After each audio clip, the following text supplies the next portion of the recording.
Hi and welcome back to my channel. I'm in the woods quite close to our house investigating a firewood processing technique called wetfelling. At least that's what we call it in Swedish if you translate it into English. Typically done to birch, which is the #1 go-to firewood species in our region. And you do it if you fell the trees after the sap started rising in them. Then you leave all the branches and the buds so they can leave out and draw the sap up through the trunk and out into the leaves. You also take off a strip of bark or a couple if you can get to it in such a way.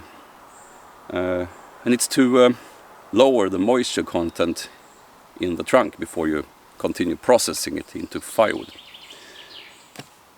These trees I felled about 7 or 8 weeks ago, I think.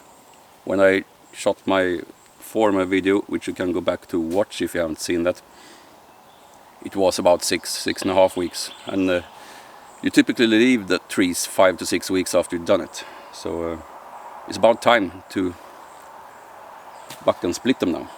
I'm trying to use the bucksplitting technique, where you don't buck the log and split it afterwards, but you split off firewood pieces directly from the trunk. I did the worst part of it, the bottom part, last time, so I'm going to continue now with the piece of trunk I have here behind me. Had to cut it off from the top part to get it out of all the rocks. It's a very rocky place, very tricky to process firewood here. I'm going to move it into a slightly better place so I don't hit rocks with my axe again. The stump did something I wasn't really expecting. There are lots of water shoots from the root. I didn't think birch did that. I think it only grew back from its own seed droppings. Look at all these shoots. They've sprung up the last week and a half. I'm gonna see how they develop and maybe save 1 or 2 strong ones and see if it can grow back into a decent tree or not. There's quite a lot of traffic noise in the background. I'm sort of close to the main road here. You just have to live with that. Anyway, here in my sling I brought 2 axes this time. Last time I only brought this, my old Hultsbruk Agdor 3.3 pound head, 30-inch handle from my own workshop in Ash. That's a decent weight to work with firewood in this manner, but since it was a bit of a hard task making notches in that gnarly trunk, I also brought my Rinaldi Normal. It doesn't weigh as much as the Hultsbruk axe, but it's longer, the handle is longer. Is it 36 inches perhaps? And to my experience from using it before, it gives me quite a lot of extra power because of that length. I'm gonna see if I have any use for this, cutting the notches in the trunk. No problem bringing 2 axes when you have a sling, so here it is. I'm just gonna move the trunk before I start, away from the big rocks a little bit.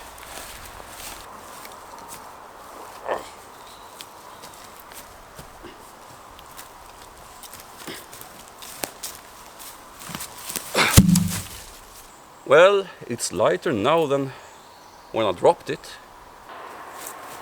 It's pretty hot today. It's also very humid, so can't really work with shirt and hat. I'm gonna try to start the crack here first, so I can pop off some firewood lugs. Miss. Hit. Can I hit it again? I can, sort of. The first couple of feet closer to the root was really gnarly and difficult to crack. This is much easier. Now I'm gonna try the larger Italian axe. Well, larger but lighter.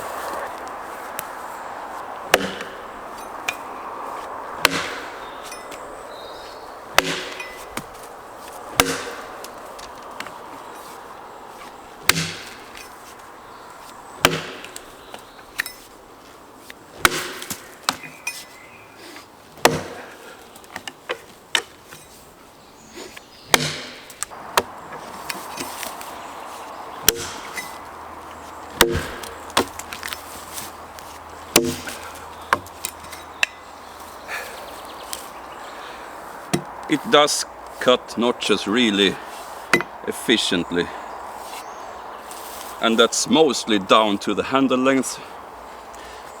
Also probably to the edge profile. It's very thin. Bites into the wood really nicely. It can also stick quite a lot because of that. Let's see if I can pop off a piece or two here now.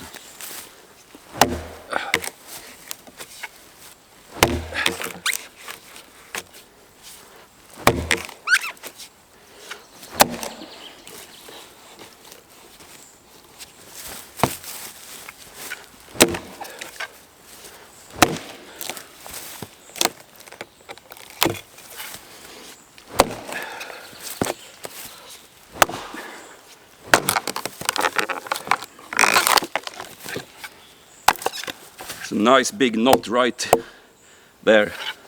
Well, that only makes the work more interesting, doesn't it?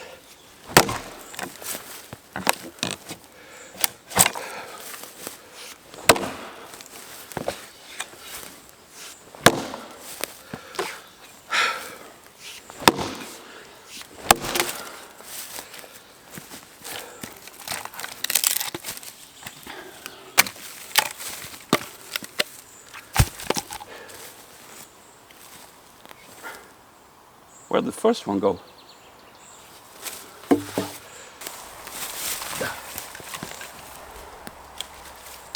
Went down into a hole.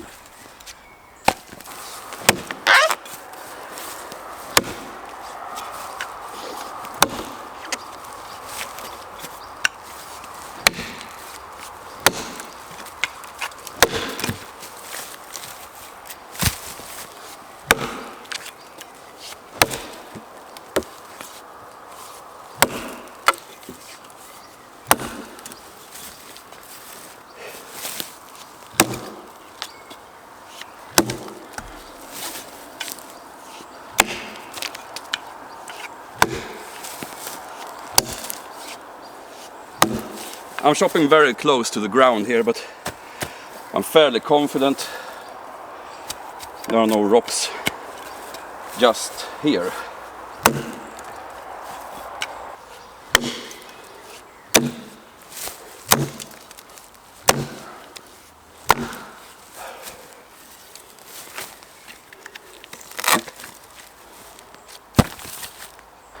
Well, maybe they're a bit long.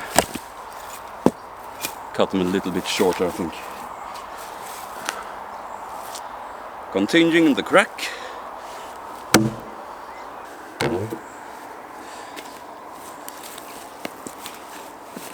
Actually, one of my main issues cutting the notch with that long axe is that if I make the crack totally plumb, and I will not utilize that to 100% since my cuts with this long one will come more or less at a 45-degree angle from the top.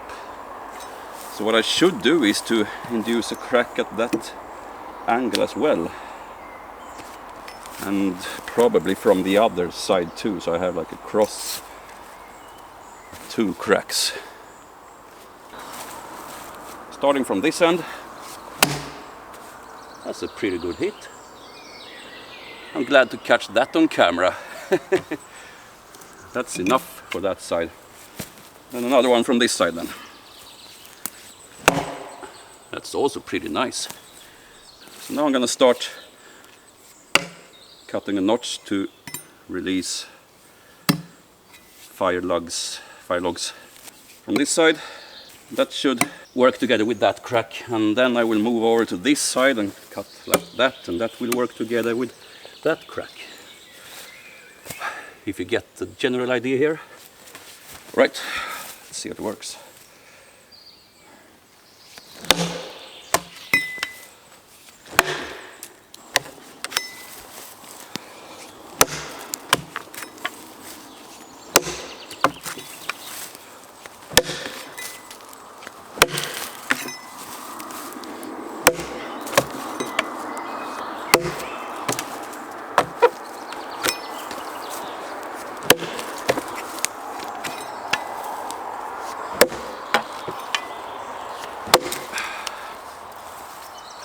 Looks like it works pretty nicely.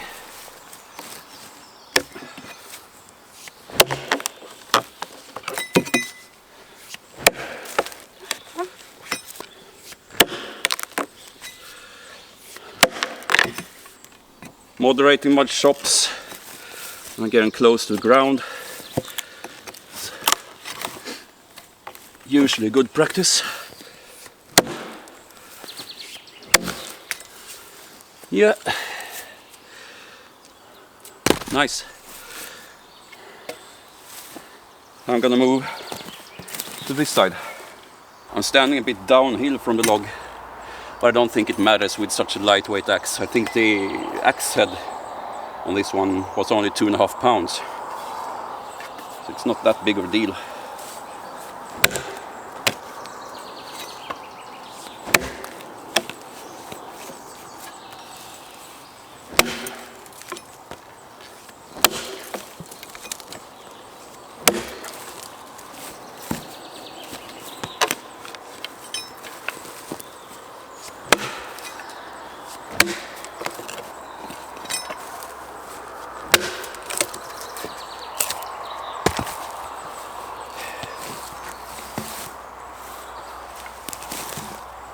Typical advantage when sectioning the logs, you can roll them if you need to, so you don't hit the ground too much. Well, it seems to work pretty nicely, this technique. I know this method isn't for everyone. There are a lot of people who prefer to use only one axe for everything. I guess I could use this for everything, as I did last time, but well, what's the point in owning many axes if you don't use them? And I also knew from previous experiences that this Italian one with a long handle is pretty good at biting into the trunks and making deep notches with not that much of an effort, really. I haven't used it in a while, so I'm happy to bring it out in the woods. Coming up to a really big knot here, or actually 2 or 3, that's going to be interesting. So there's a really big knot here, another one just to the side of that, and one down here, right on top of the log as it sits now.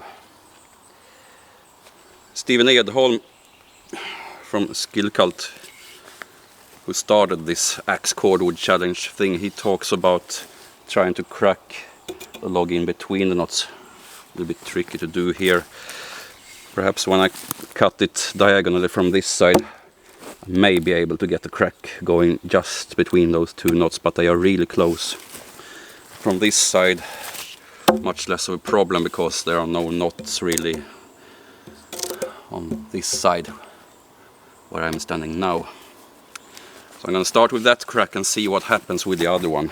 Perhaps I can just cut the knot in 2. I've done that on several occasions. And you know, if all else fails, use more force. Here goes the first crack.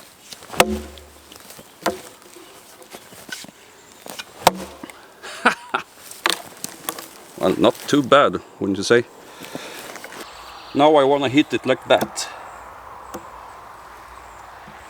And I have no high hopes for the crack running just between these 2 knots. They are almost in line with each other. Gonna give it one more.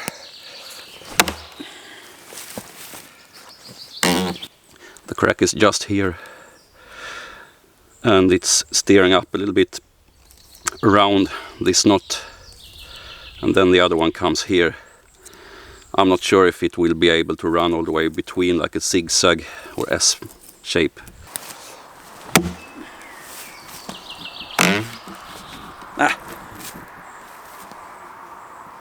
I'm just gonna start chopping and see what it does. Switching axis again.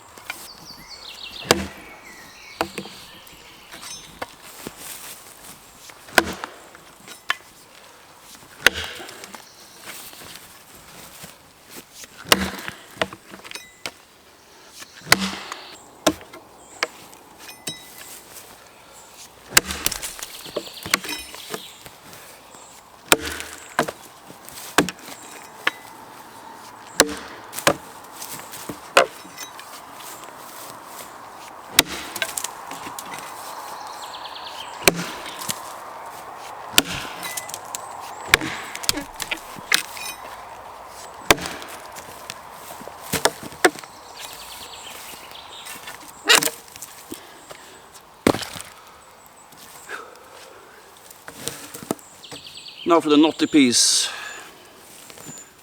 The naughty piece. I'm just gonna put it like that, maybe. Just sever it from the trunk. Maybe this isn't so much buck splitting then, but just bucking.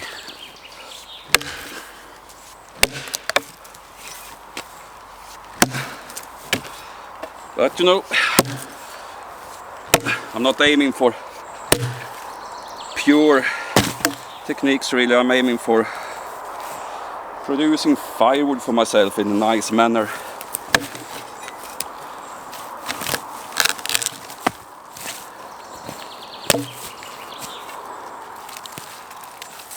And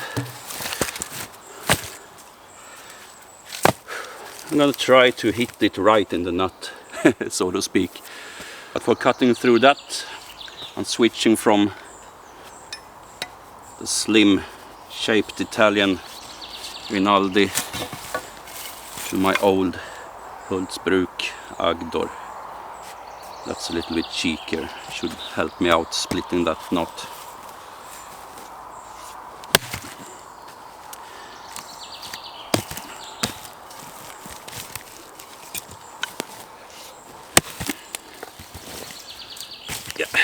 Bounces a bit on this soft ground, but it's split now. Definitely. Let's see if I can get it apart. There we go. So sometimes when it's really tight between the knots, I think you can try to split them.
What was going on with that one? You might think. Well, all this string is a knot, and here are 3 big knots. Well, the 4th one here. So that's what happened. I'm altering between using both axes and only this cheekier Hultsbruk, just to see what I think about the difference. I still like how the Italian axe bites deep into the wood, but there is the issue with the stickiness because of that thin blade. And when you use 2 axes like this, you also need to be aware that they behave a bit differently, as you saw in the last scene. I got some glancing blows there that went away to the sides. As long as you keep your body away, it shouldn't be any problem. Just don't swing the axe in any way where you could hit yourself if you miss, or if you glance or bounce, or yeah. Easy to understand, but I guess it's also easy to forget, especially when you've been doing something for a while without any issues. Anyway, I'm gonna continue working only with the Hultsbruk axe a little while now. The main benefit from this technique, as I see it, is that you do the bucking and splitting at the same time, and when you're done you have a ready to go pile of firewood. You don't have to split it when you have worked all the way through the trunk and bucked it. It's a matter of taste, I guess. People have different preferences to what they like and what they find efficient. I like doing this, so I guess I'm gonna continue. Right, let's see if I can process the rest of this log section, and we'll look at the top part of the tree later.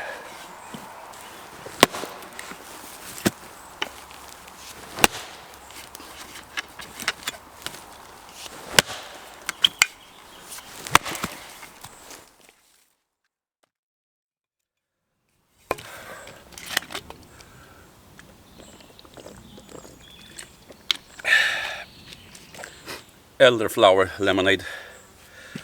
My fiancé makes it.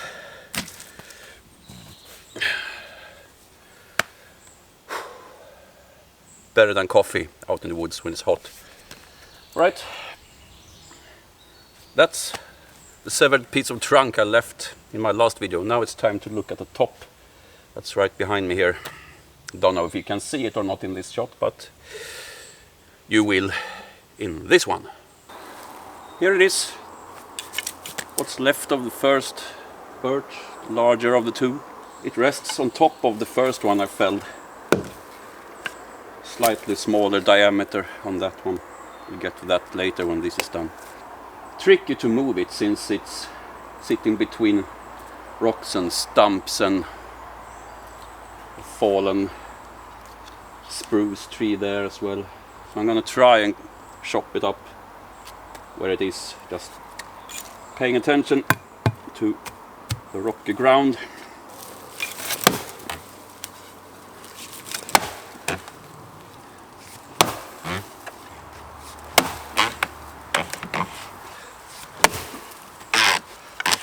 It cracks fairly easily, which isn't much of a surprise since it's further up the trunk and it's usually easier there than close to the root.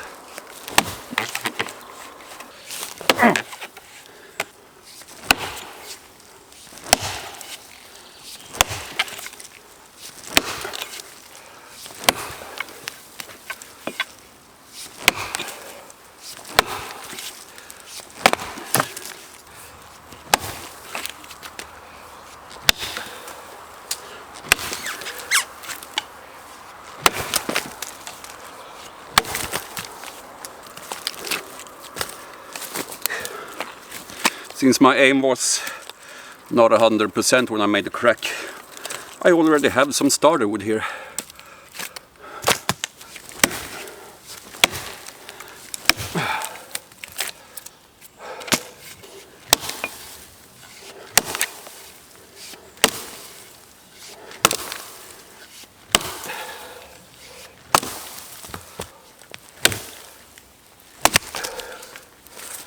The heat and the humidity is taking a little bit of a toll on me.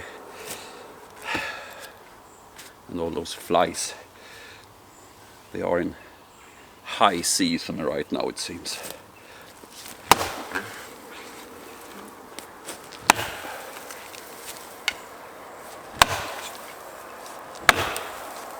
Not so many mosquitoes out in the woods just yet. Mostly flies.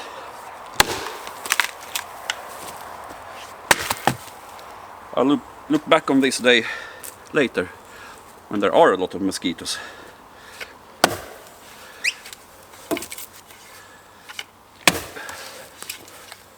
Yeah, I have a knot on that side.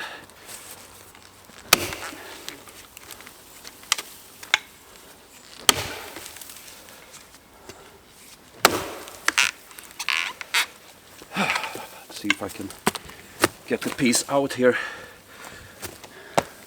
with the entire knot in it.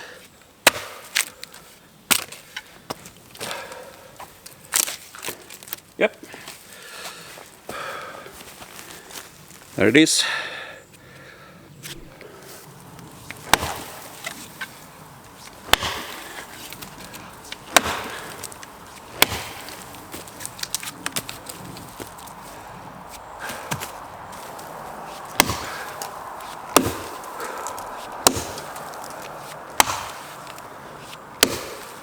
Now I have to take some care chopping downwards like that, because I'm right over an exposed stone. Trying to ease off on the force and also severing this piece, cutting from the side instead of straight down.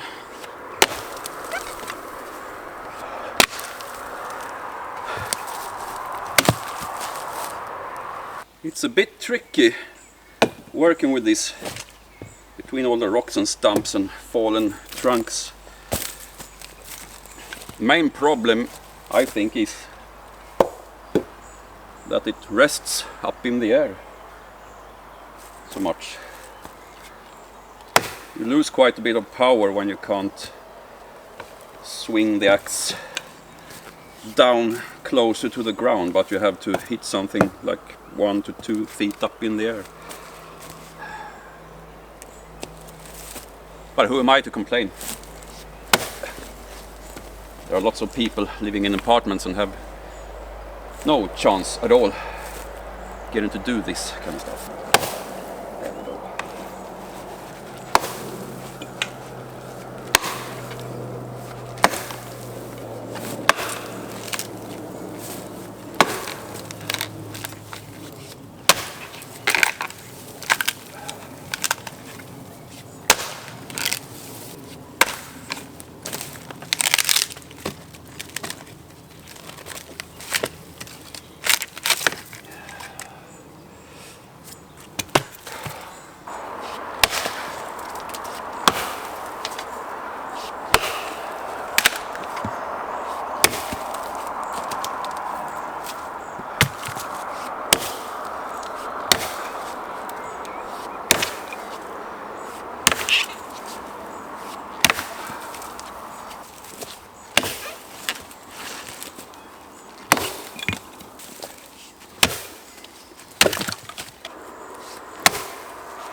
Crack the handle.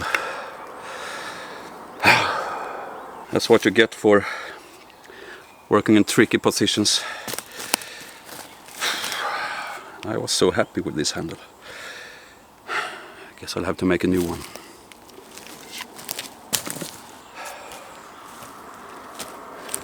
Back to the Italian Rinaldi axe.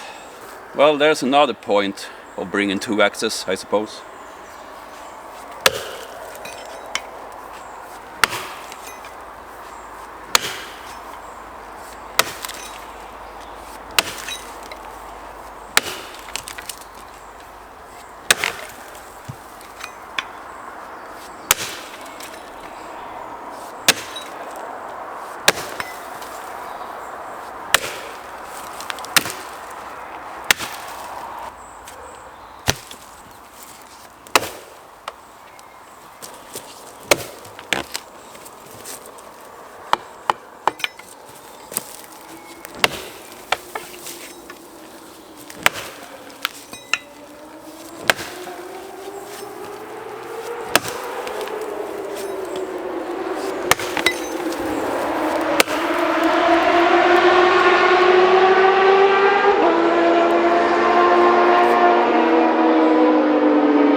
That kind of bikers and motorists, they're not on the top of my list.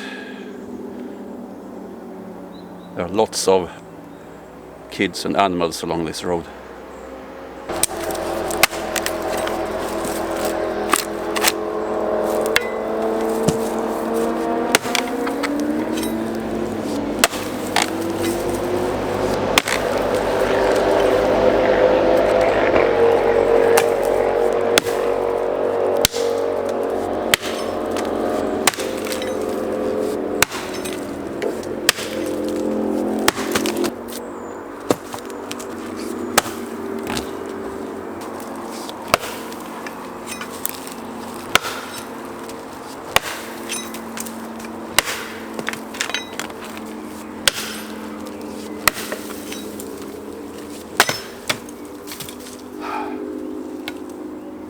I'll get you later then, shall I? All right then.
Gotta be careful cutting so close to rocks.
I'm getting into all the top branches now, so it's a little bit messier. I can pull it out now because it's not that heavy anymore. I've cut away most of the bulk.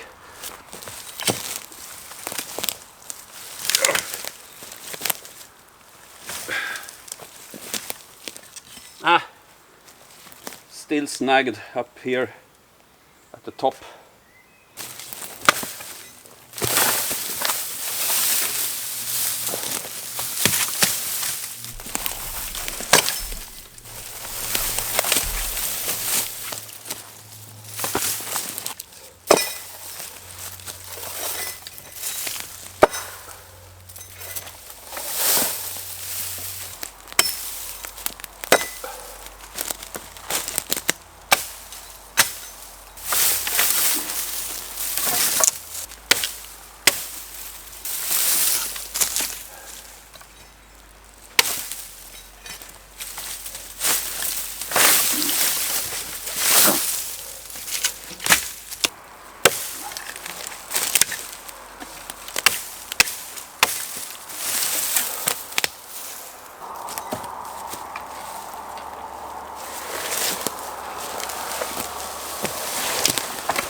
Of course I found the only rock on this flat area.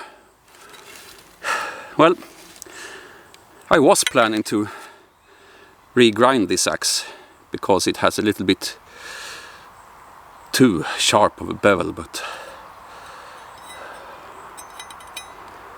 yeah, this forces me to do that a little bit before when I was planning to. What a strange day. Excellent shopping, I think. It's gone really well, but then there are these two things that just ruins it all. Cracking the handle on my Hultsbruk axe and destroying the edge on the Rinaldi. Oh well. These are working tools, not wall hangers, but I have to learn from these mistakes, that's for sure.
I got some good work done there at least, but for a pretty steep price, I must say. Hitting rocks with the Rinaldi axe isn't such a big deal, since I was planning to file a different bevel on it, and anyway I lose like 2 millimeters. This was a bit less fun, I think, because I was pretty happy with the handle and it wasn't that long since I made it. But that's what you get when you're working in strange and tight terrain. Rocks and stumps and fallen trees, and I'm not sure if it's just that. It's probably also me being a little bit sloppy, because I have a bit of a problem coping with the heat and the humidity that we have here right now. I never get sloppy in such a way that I increase the risk of injuring myself. But apparently I tend to get careless when it comes to keeping the axes safe. I have to learn from this and make a new handle. I guess that could be an upcoming video. Anyway, as far as combining these two axes, I think that worked alright, but I'm not really sure it's necessary. But to be honest, I get a lot more work done with this thin-bladed Rinaldi than this old Swedish Hultsbruk. It splits wood better because it's a bit cheekier. It doesn't stick as much into the wood as the Rinaldi does. And I'm not sure if I would have had that much of an advantage using this one at the bottom part of the trunk that was so gnarly and stringy. I guess that will be a comparison for another video. But up the trunk a bit, where the fibers get a little bit straighter, I do think I worked better with the Rinaldi. But that's perhaps down to my own skills or lack of them. I don't know. Haven't been working with this type of axes that much. I've been doing more work with these thin-bladed, long-edged Italian and French axes. and they behave differently. Anyway, there's still one birch left, but I think I will resort to when there are lots of rocks, trying to bucket and move the logs away and split them on safer ground. That might save my access a little bit. Well, I hope you found the video amusing, and I hope you will come back for my next one.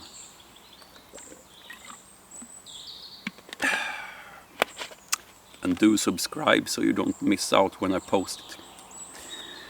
Until then, take care of yourself and your tools, preferably.